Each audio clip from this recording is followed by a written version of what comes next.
Hello મિત્રો, સ્વાગત છે આપણી યુટ્યુબ ચેનલની અંદર. તમે બધા આવ્યા છો તો આપણું બધાનું હાર્દિક હાર્દિક સ્વાગત છે મિત્રો. તો મિત્રો, ચેનલમાં આપણા બધા આવ્યા છો તો આજે આપણે જણાવી દઉં કે આજે આપણો ટોપિક રહેવાનો છે આજનો, કે રામદેવજી મહારાજના પિતા અજમલજી ભગવાન શ્રી કૃષ્ણ પર શા માટે ગુસ્સો ઉતાર્યો. તો મિત્રો, આ ટોપિકની આજે આપણે વિગતવાર ચર્ચા કરવાના છે. આપણે આના જ મુદ્દા પર વાત કરવાના છે.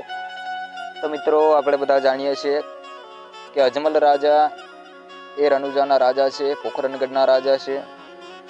રામદેવજીનો અવતાર ન થયો હતો એ પહેલાંની જે સ્થિતિ હતી, તો કંઈક મિત્રો આપણે જાણીએ છીએ કે અજમલ રાજા પોતાનું જે પ્રાયશ્ચિત છે એ તેઓના નગરમાં ભોગવી રહ્યા છે.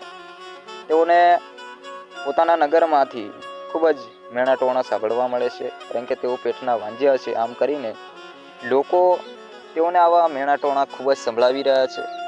અજમલ રાજા પોતે પેટના વાંજ્યા છે, આ વસ્તુને સહન નથી કરી શકતા, કારણ કે તેઓ કહે છે કે મારે તો ત્રણ પુતરીઓ છે, લાસા, સગુના, લક્ષ્મી, આવી ત્રણ પુતરીઓથી હું વાંજો કેવી રીતે કહેવાઉં. જ્યારે તેઓ નગરની અંદર ફરવા નીકળતા, ત્યારે નગરમાં જે લોકો રહે છે એ લોકો તેઓને જોઈને કોઈ અવળું ફરી જાય છે, કોઈ જતા રહે છે. તો રાજાને ખૂબ દુઃખ થાય છે કે આ શું થઈ રહ્યું છે મારી સાથે. અજમલ રાજા પોતે પોતાના પ્રધાનને કહે છે કે જાઓ, આ ભાઈઓ શા માટે અવળા ફરી જાય છે, શા માટે મારાથી પીઠ પાછળ કરીને જતા રહે છે.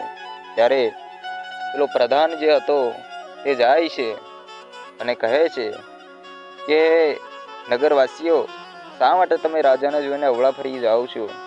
ત્યારે પેલા ખેડૂત ભાઈઓ હતા જે વાવણી કરવા માટે જતા હતા, તેઓ જવાબ આપે છે કે ના ના, અમે તો એમ જ જઈએ છીએ, અમને કાંઈ નથી થયું. ત્યારે પ્રધાન કહે છે જે હોય તે સાચું કહો, નહીં તો અમને દંડ થશે તમને. ત્યારે તેઓ બે હાથ જોડીને કહે છે કે પ્રધાનજી, આજે અમારે વાવણી કરવા જવું છે ખેતરમાં, પરંતુ અજમલ રાજા સામે મળ્યા છે, તેથી અમારે અવળા અપશુકન થાય છે, એના માટે અમે પાછા ફરી જઈએ છીએ. ત્યારે પેલો પ્રધાન કહે છે શા માટે તમારે અપશુકન થાય છે. ત્યારે કહે છે કે અજમલ રાજો તો પેટનો વાંજ્યો છે.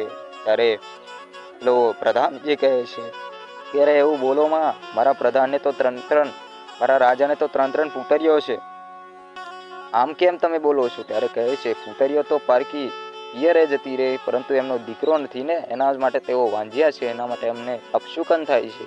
અને આવું બધા તરફથી આવા જ જવાબો મળે છે. ત્યારે અજમલ રાજા ખૂબ દુઃખી થાય છે મિત્રો. અને આટલું બધું પ્રાયશ્ચિત કરીને તેઓ ભગવાન ભોળિયાનાથની ભક્તિ કરવા માટે જંગલમાં જતા રહે છે. ત્યાં ભગવાન ભોળિયાનાથની ભક્તિ કરે છે, શિવલિંગની પૂજા કરે છે અને તપ કરે છે. ત્યારે તેઓ પર ભગવાન શંકર છે એ પ્રસન્ન થાય છે, અને પ્રસન્ન થઈને તેઓને વરદાન આપે છે કે જાઓ, તમારે દીકરો જોઈએ છે ને, તો તમે દ્વારકા જાઓ, કારણ કે હું તો કોઈનો દીકરો બન્યો નથી ને બનવાનો પણ નથી, પરંતુ તમે દ્વારકા જાઓ, તમારો દીકરો દ્વારકા વળતો થશે જ.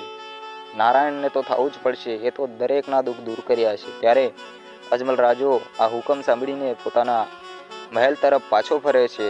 તે રણુજા પોખરણગઢની અંદર આવે છે અને માતા મિનળદે છે, તેઓના પત્ની, તેઓને વાતો કરે છે કે ભગવાન શંકર મને કંઈક આવું કહ્યું છે. ત્યારે તેઓ કહે છે કે મને દ્વારકા જવાનું કહ્યું છે. ત્યારે માતા મિનળદે કહે છે કે તમે જાઓ, ભલે એની ના નથી, પરંતુ આપણી સગુનાને તો જુઓ, તેઓ જવાન થઈ ગયા છે, તેઓના પરણાવતા તો જાઓ. ત્યારે પ્રધાનને બોલાવીને કહે છે કે જાઓ, તમે ગોળ બાપાને તેડી આવો અને એક શ્રીફળનું માગું લઈને દેશ પ્રદેશ મોકલો, સારા એવા મુહૂર્તને અને શોધી કાઢો અને આપણી સગુનાના લગ્ન કરાવો. આમ કરીને આખો જે પ્રસંગ છે એ સગુનાબના લગ્નથી માંડીને બધો જે છે એ પૂરો કરીને પછી અજમલ રાજા નિરાંતે ફરી મિનળદેને કહે છે કે હવે હું દ્વારકા જવાની તૈયારી કરું છું. ત્યારે માતા મિનળદે કહે છે કે ભલે જાઓ, એની ના નથી, તમે દ્વારકા જાઓ, કાળિયા ઠાકરને મળો, તેઓને કહો કે અમારા પુત્ર બનો, અમારા વાંજ્યા મેણા ભાંગો. આમ કરીને માતા મિનળદે કહે છે, અને સાથે સાથે તેઓ લાડુ બનાવી આપે છે, અને લાડુ બનાવીને આપે છે કે જાઓ, તમે આ લાડુ તમારા હાથે જમાડજો, મારા હાથના બનાવેલા લાડવા છે. ત્યારે લાડવા લઈને તેઓ પોતે દ્વારકા જવા રવાના થાય છે.